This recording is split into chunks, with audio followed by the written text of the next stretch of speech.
Je suis devant vous aujourd'hui libre et je parle avec vous libre. Je dois ma reconnaissance au président de la République. Je vous prends à témoin pour lui dire que je mettrai toutes mes forces mentales et physiques, morales, au service de la patrie pour son commandement. Je ne les trahirai jamais. Autant j'étais fidèle à Laurent Désiré Kabila. Jamais une seule seconde m'est arrivé à trahir. On vous a menti.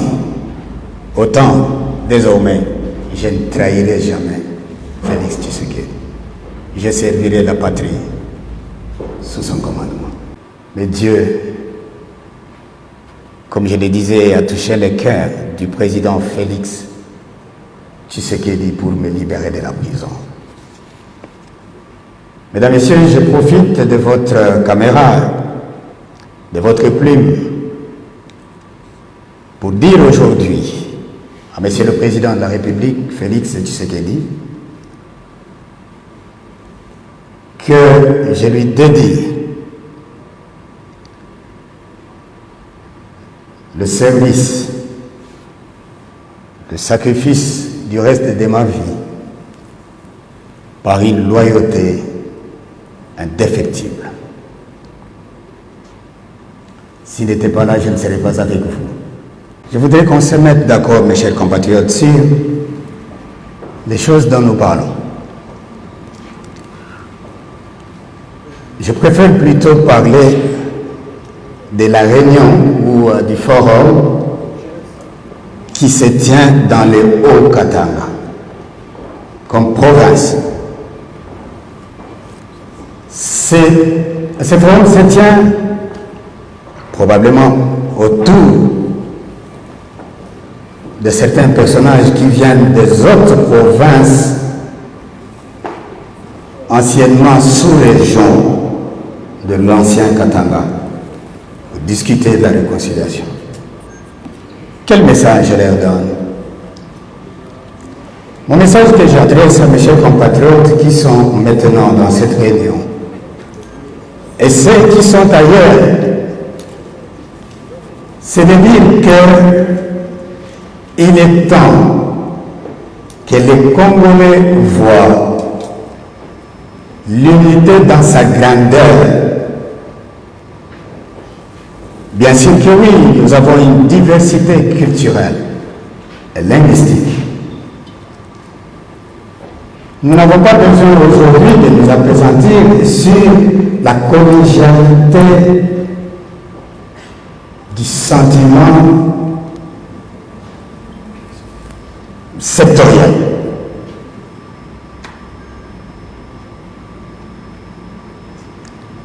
C'est le message que je leur envoie. J'aurais souhaité que ce forum qui se tient dans l'ancien Katanga en ces jours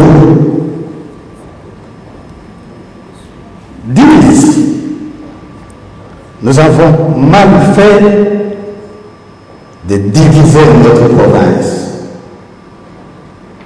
Réfléchissons pour trouver un argument sociologique et juridique que nous portons à l'Assemblée nationale afin d'obtenir le quitus de l'Assemblée nationale pour l'organisation d'un référendum qui permettait à ce que ceux qui se sentaient divisés injustement et qui pensent être réunis pour l'avenir obtiennent le droit de dire: nous ne voulons plus être Lualabé, au Katanga, au Tanganyika et tout ça, nous voulons rentrer dans le Katanga.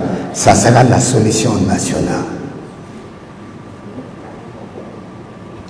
Ce qui est possible. C'est possible que les gens disent, parce qu'à l'époque, il y avait 6 provinces. Puis c'est devenu, c'est pas 27 ou 30. Après, c'est revenu à 10. Puis après 11. Aujourd'hui, nous sommes à 26. Demain, ça peut revenir 5. Mais il faut qu'il y ait des réflexions de cadre juridique et référendaire.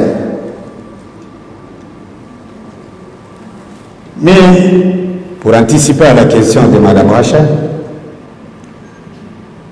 si son éminence, Monseigneur, dit dans sa phrase magique, malheur à celui qui s'opposerait à cette unité de Katangais. Mais où est-ce qu'il met le bonheur des autres Katangais qui ne sont pas allés là-bas? C'est justement, vous savez, nous qui avons fait les mathématiques, nous pouvons savoir comment faire les alliages. Et quelle est la différence entre mélange et composition. Si vous prenez l'huile et l'eau, vous mettez ensemble, sans aucun procédé chimique, vous allez constater que l'eau est là, à côté, et que l'huile aussi est de son côté.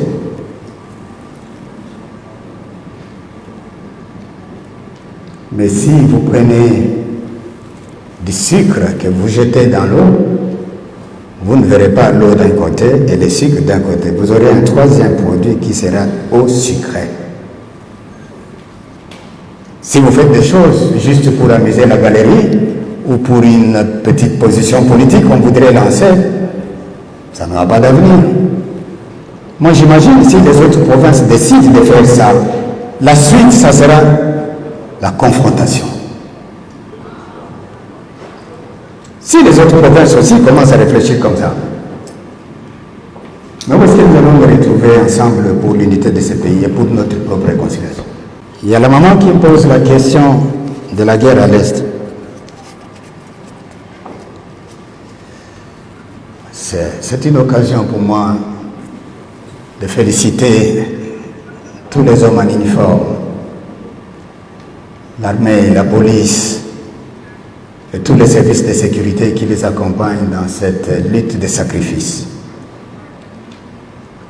C'est malheureux qu'une guerre dure 20 ans, maintenant presque 22 ans, où tous les jours on ne fait que tuer. Nous devons féliciter les militaires qui se battent jour et nuit pour tenter de trouver la solution.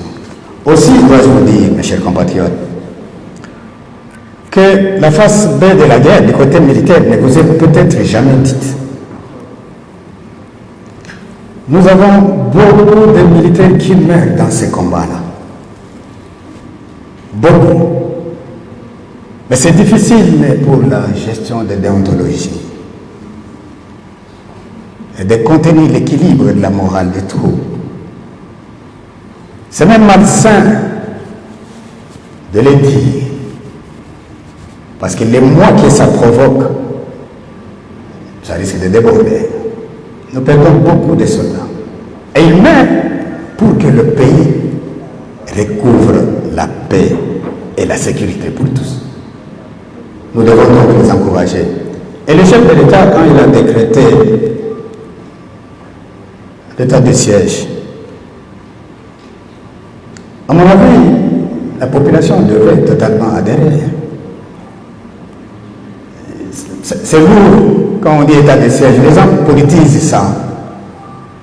Alors que c'est vous-même qui avez voté la Constitution en 2006 pour dire qui sont pour, qui sont contre. On a mis ça dedans pour dire, lorsque une partie de notre pays est assiégée par les indépendantistes qui veulent nous arracher, comment devons-nous résoudre cette question? Faut-il laisser les partis politiques continuer à chanter, à danser? Faut-il laisser les gens continuer à faire des propagandes? Ou faut-il réduire certaines libertés pour permettre à l'action opérationnelle de faire son travail pour retourner la paix? Mais comme toujours, ce sont des questions d'apprentissage démocratique. Il y a des gens qui estiment politiquement, non, il n'y a pas ceci, oui, il n'y a pas cela. Mais lorsque ça viendra à Kinshasa, si on se réveille un jour, on dit Kimbanseke partout là-bas c'est pris, les militaires devront agir de la même manière. On va dire de ce côté-là, par exemple, que de telle heure à telle heure, il n'y a pas de circulation.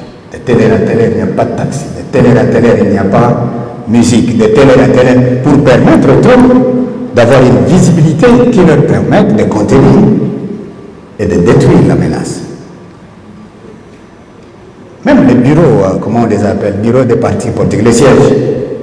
Si les rebelles prennent ça, est-ce que les partis politiques vont entrer là-bas pour faire ces réunions? Non. Je suis d'avis que nous devons, nous tous, civils et militaires, parce que à l'époque, j'ai l'impression qu'ici au Congo, nous sommes restés avec la notion de guerre comme étant essentiellement militaire. La question de guerre a cessé d'être essentiellement militaire. Elle est aussi civile, essentiellement civile.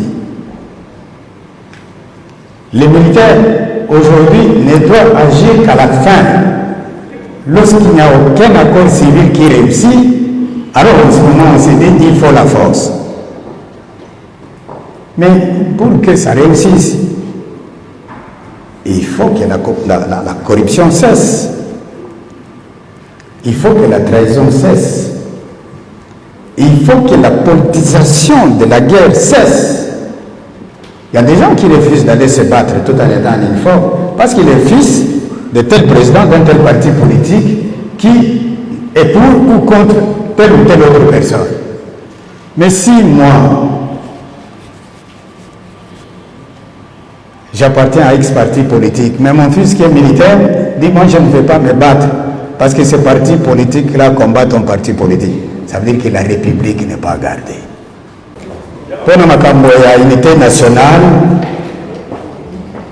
nakosenga na bakongole nyonso bazala na esprit ya bomoko ko vivre na kati ya réconciliation nationale ezala bongo réconciliation ya kikabila te ezala réconciliation ya baprovince te ezala réconciliation ya bana ya Congo tout basi mibali pour que biso nyonso totala vision moko liboso oyo mboka na biso ekoki kokende.